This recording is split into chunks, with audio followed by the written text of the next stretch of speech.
Vazhuthacaud UDF സ്ഥാനാർത്ഥി നീതു വിജയനാണ് നമ്മുടെ കൂടെയുള്ളത്.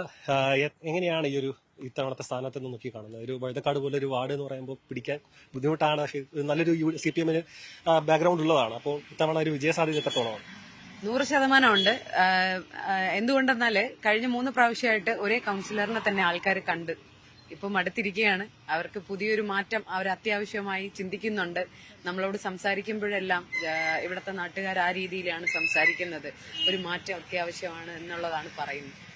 കോർപ്പറേഷനിൽ മൊത്തത്തിലുള്ള ഒരു പശ്ചാത്തലം എങ്ങനെയാണ്? UDFന് കൂടുതൽ ഒരു ഭരണത്തിലേക്ക് എത്താനുള്ള ഒരു സാധ്യത മുൻകൂട്ടി കാണുന്നുണ്ടോ? ഉറപ്പായിട്ടും. കാരണം എന്ന് പറഞ്ഞാല് നമ്മൾ ആദ്യത്തെ ഈ ഒരു 10 ദിവസത്തിനുള്ളിൽ തന്നെ നമ്മൾ ഏകദേശം 85 സീറ്റോളം നമ്മള് കാൻഡിഡേറ്റ്സിന് പറഞ്ഞു ലിസ്റ്റ് വന്നു കഴിഞ്ഞു. നമ്മുടെ ലിസ്റ്റ് വന്നിട്ട് എത്രയോ ദിവസം കഴിഞ്ഞിട്ടാണ് CPM-നും BJP-ക്കും ഒക്കെ ഓരോ സ്ഥാനാർത്ഥികളുടെ പേര് വന്നത്. അപ്പൊ നമുക്ക് ഉറപ്പാണ് ജനങ്ങൾ ഇപ്പോ കോൺഗ്രസ് വരണം എന്ന് ഒരുപാട് ആഗ്രഹിക്കുന്നുണ്ട്. നമ്മുടെ ഈ സ്ഥാനാർത്ഥി പട്ടികയൊക്കെ ജനങ്ങൾക്ക് ഒരുപാട് സന്തോഷം ഉണ്ടാക്കുന്ന അവസ്ഥയിൽ എത്തിച്ചിട്ടുണ്ട്. ശ്രീ ശബരിനാഥനെയാണ് നമ്മൾ മേയർ കാൻഡിഡേറ്റ് ആയിട്ട് അവതരിപ്പിച്ചിരിക്കുന്നത്. അതും ജനങ്ങളിൽ ഒരുപാട് മാറ്റം സംഭവിക്കാനായിട്ട് സാധിക്കും. CPM മുന്നോട്ട് വെക്കുന്നത് ഒരു സ്മാർട്ട് സിറ്റി അടക്കമുള്ള വികസന നേട്ടങ്ങളും ഒപ്പം തന്നെ അഴിമതി ആരോപണങ്ങളും അവർക്കെതിരെ നിൽക്കുന്നുണ്ട്. അപ്പോൾ ഇത് എങ്ങനെ ജനങ്ങളിലേക്ക് എത്തിക്കണമെന്നാണ് നമ്മൾ വിചാരിക്കുന്നതെന്ന് പറഞ്ഞാൽ ഇവിടെ ഈ മാലിന്യമുക്തമായിട്ടുള്ള ഒരു തിരുവനന്തപുരം കൊണ്ടുവരണം എന്നുള്ളത് നമ്മുടെ വലിയൊരു ആഗ്രഹമാണ്. അത് ഈ വാർഡിലായാലും ഈ തിരുവനന്തപുരം ജില്ലയിലായാലും അങ്ങനെ തന്നെയാണ് നമ്മൾ മുന്നോട്ട് വെക്കുന്നത്. ഡ്രൈനേജിന്റെയൊക്കെ സൗകര്യം വളരെ ബുദ്ധിമുട്ടാണ്. റോഡിന്റെയൊക്കെ ഇഷ്യൂസ്, ഇതൊക്കെ നിങ്ങൾ ഇപ്പൊ ഈ കാണുന്ന റോഡ് തന്നെ നിങ്ങളൊന്ന് നോക്കിയാൽ മനസ്സിലാവും. 2 ദിവസം പോലും ആയിട്ടില്ല ഇതൊന്ന് ടാർ ചെയ്തിട്ട്. 4.5 വർഷമായിട്ട് ഇവിടെ ഉള്ള ജനങ്ങൾ വളരെയധികം ബുദ്ധിമുട്ടിയ സാഹചര്യമാണ്. ഈ 2 ദിവസം മുന്നേ ടാർ ചെയ്ത് കഴിഞ്ഞ ഉടനെ തന്നെ ഈ ഹൈമസ് ലൈറ്റും വന്നു. അപ്പോ ആൾക്കാരുടെ കണ്ണിൽ പൊടിയിടുന്ന ഒരു സാഹചര്യമാണ്. എപ്പോഴും ഇലക്ഷൻ ടൈം ആകുമ്പോഴത്തേക്ക് കിറ്റ് കൊണ്ട് CPM വരും. അതുപോലെ ഇപ്പൊ ഈ ഒരു ഏരിയയില് റോഡിന്റെ അവസ്ഥ ഇങ്ങനെ ആക്കി മാറ്റി ഒരു വോട്ട് നേടാനായിട്ട് ശ്രമിക്കുന്നുണ്ട്.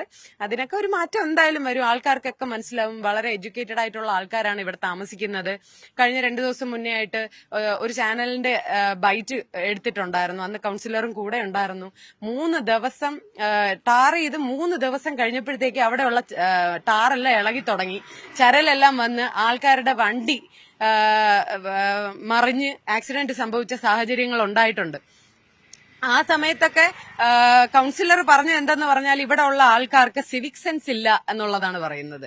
കഴിഞ്ഞ 3 പ്രാവശ്യമായി 3 ടേണായി മത്സരിച്ച് വിജയിച്ചു വന്ന കൗൺസിലർ ഇവിടെ ഉള്ള ആൾക്കാരെ കുറിച്ച് പറഞ്ഞ വാക്കുകളാണിത്. വളരെ എഡ്യൂക്കേറ്റഡ് ആയിട്ടുള്ള ഇവിടെ താമസിക്കുന്ന ആൾക്കാരെ ഇത്രയും മോശമായ രീതിയിൽ സംസാരിക്കാൻ പറ്റിയ ഒരു കൗൺസിലറാണ്. അപ്പൊ അതൊക്കെ ജനങ്ങൾ എന്തായാലും അതിനെ കുറിച്ചിട്ടൊക്കെ ചിന്തിക്കും. അതെല്ലാം മനസ്സിലാക്കി തന്നെയായിരിക്കും വോട്ട് ചെയ്യാനായിട്ട് അവർ പോകുന്നത്.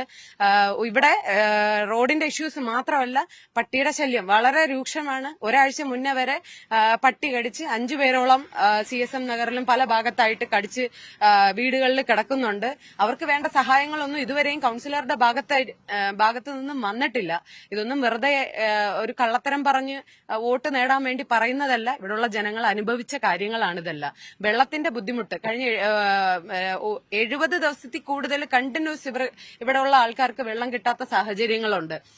ഇപ്പോഴും വെള്ളമില്ലാത്ത പല വീടുകളും ഇവിടെ പല ഭാഗത്തായിട്ടുണ്ട്. അതിനൊക്കെ ഉറപ്പായിട്ടും ജനങ്ങൾ ഇപ്രാവശ്യം ഈ ഇലക്ഷനിലൂടെ മറുപടി നൽകിയിരിക്കും.